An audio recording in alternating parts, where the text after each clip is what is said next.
मेरी हालत इतनी बुरी है, मैं खाने के पैसे नहीं है, मोहताज हूं, इन वकीलों को मैं खिलाता हूँ। अगर ऐसे दिन नहीं देखने हैं तो पर्सनल फाइनेंस का ये टॉपिक सीख लो। देखो, इमरजेंसी फंड के बारे में तो आपने सुना होगा।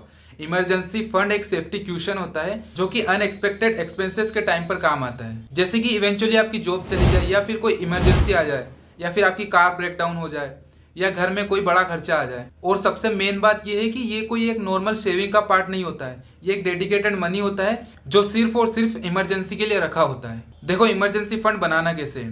Basic rule, 3 to 6 months of your monthly expenses. मतलब अगर आपका मंथली एक्सपेंस 30,000 है तो आपका इमरजेंसी फंड कम से कम 90,000 से 1,80,000 के बीच में होना चाहिए। लेकिन अगर फैमिली बड़ी है, आपके ऊपर डिपेंडेंस ज्यादा है, तो 6 से 12 मंथ तक का फंड रखना बेस्ट होगा। Now why do you need it.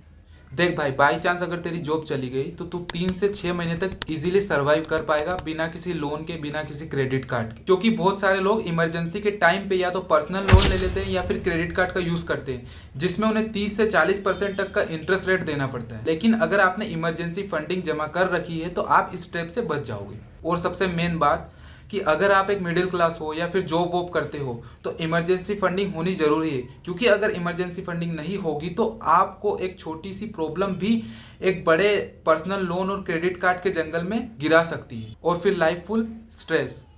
Follow कर लेना।